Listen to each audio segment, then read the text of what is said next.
A recent multi-part documentary series on this great player gave a greater look as his impact both socially, politically, and sports-wise to to the world. But we really didn't know how sick he was lately, and so his passing of cancer, well, for many it's a shock because us in the media we really didn't see this coming.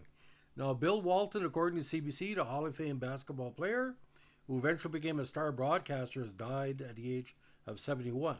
Now, according to AP and CP, his larger than life personality impacted the game in many ways, and his two-time championship runs are those of legend. Now, according to Tim Reynolds of the AP, who just posted this article, he came to major prominence, of course, starring for John Wooden's classic UCLA Bruins before becoming a Hall of Fame center for his NBA career, and again, one of the biggest stars of basketball broadcasting. Now, the NBA announced Monday that he had passed. He was the NBA's MVP in the 78 season, a two-time champion as a player, and a member of both the NBA's 50th anniversary and 75th anniversary teams. That all followed a college career in which he was a two-time champion at UCLA and a three-time National Player of the Year. Now, Bill Walton, NBA Commissioner Adam Silver said, was truly one of a kind. Now, inducted in the Hall of Fame in '93, he was a great player on and off. Of course, his NBA career was disrupted by chronic foot injuries, and he lasted only 468 games with Portland, San Diego, and eventually the LA Clippers and Boston. For his career, he averaged 13.3 points and 10.5 rebounds in those contests. Neither of those numbers exactly record-setting. Still, his impact on the game was massive. His most famous game was the '73 NCAA title match, UCLA against Memphis, in which he shot an incredible 21 for 22 from the field and led the Bruins to another national title. One of my guards said, "Let's try something else." Wooden told AP in 2008 for a 35th anniversary retrospective of that game. Wooden's response during that timeout, "Why? If it ain't broke, don't fix it." They kept giving the ball to Walton, and he kept delivering in a performance for the ages.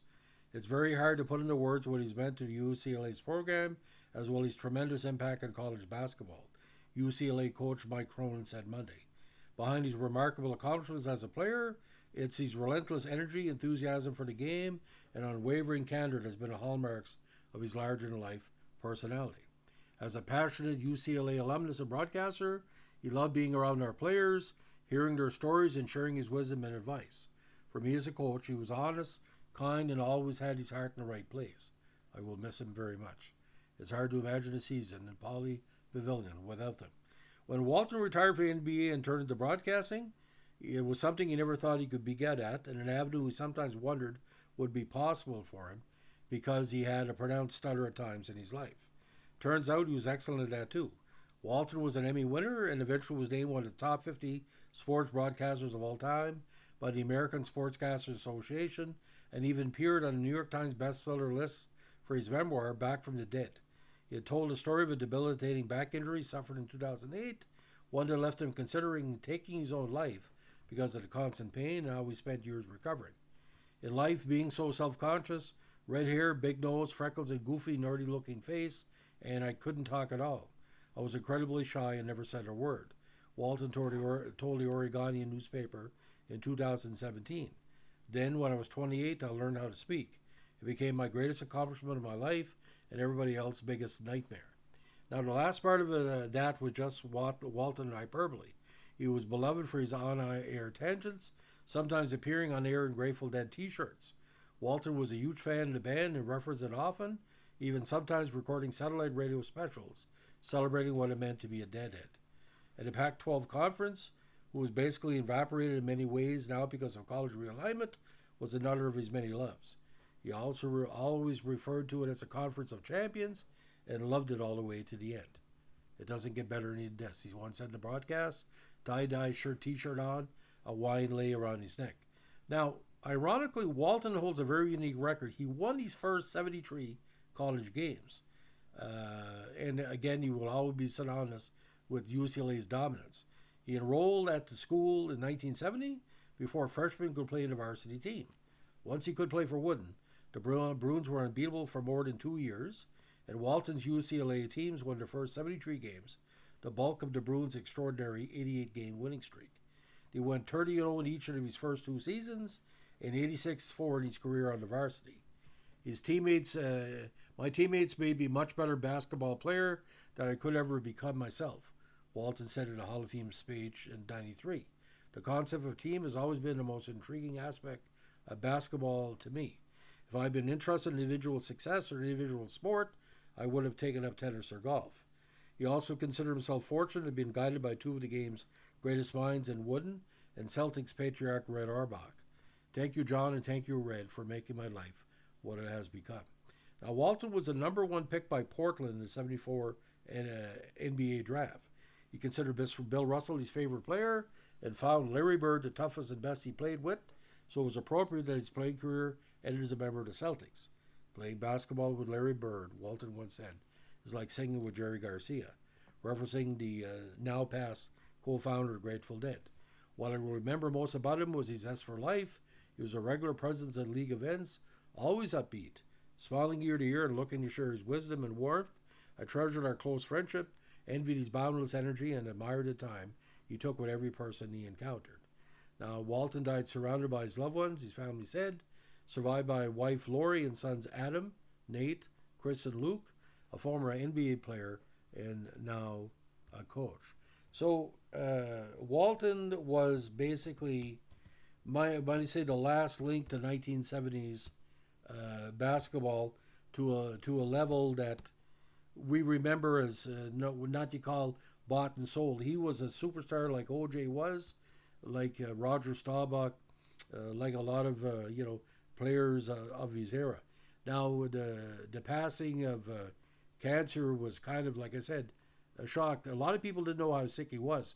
There were some rumors that this was been going on for a long time, and we're just going to go over some rough awards and stats because I want to put it in perspective for everybody. Because with the injuries he had, he almost ended up being a cripple, and that's how close it was. Now, the native of La Mesa, California, 6'11", 210, went to Helix, which is in La Mesa, college UCLA, 71-74.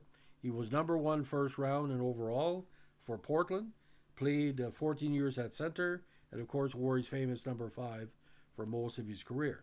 Now, from 74 to 79, he played with Portland, 79-85 with San Diego and the LA Clippers, and of course 85-88 with the modern Celtics dynasty.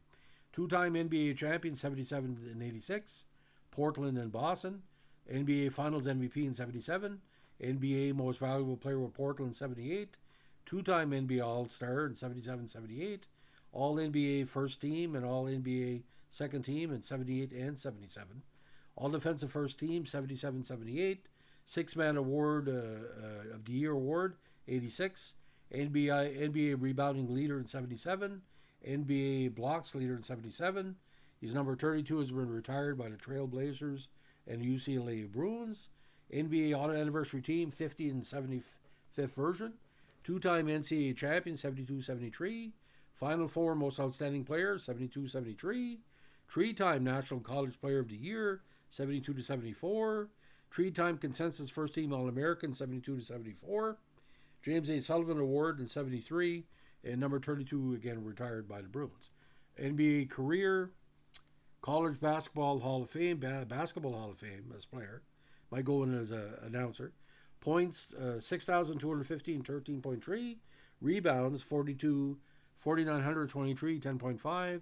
And assists, 1,590, 3.4 per game.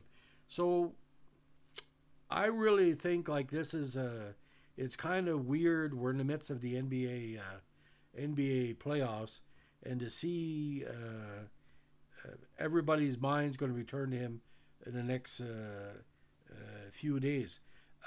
He's going to be really missed. But the injuries he suffered, ladies and gentlemen, when he became a part-time player, that's when it really kicked in for Boston, especially the 86 season.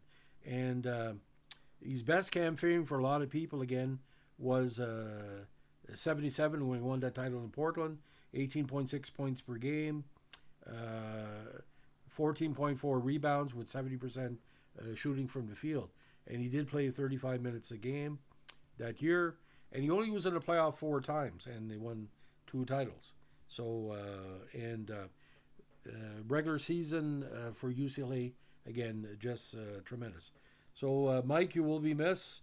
And ladies and gentlemen, whether you're a Celtics fan, UCLA fan, Portland fan, it's a sad day for basketball, but knowing him and Jerry Garcia is going to be jamming very soon, probably late this afternoon.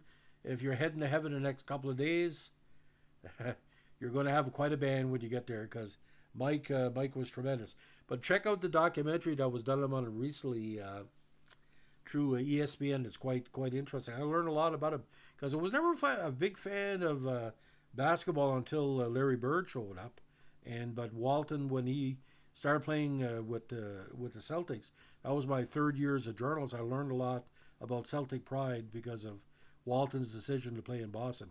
But having him and Larry Bird in the same team, that's like having Gretzky, Perot, and Lafleur on the '81 Canada Cup. Was only a couple of years. In my case, it was just a few games. But when you have the greatest franchise in basketball history, the greatest 2 players they had on the same team, and you win the title, that's got to be really special. And '86 was a magic year for sports. So, Mike, you will be missed. Rest in peace, brother, and as we will survive, as we like to say. Have a good one. Bye.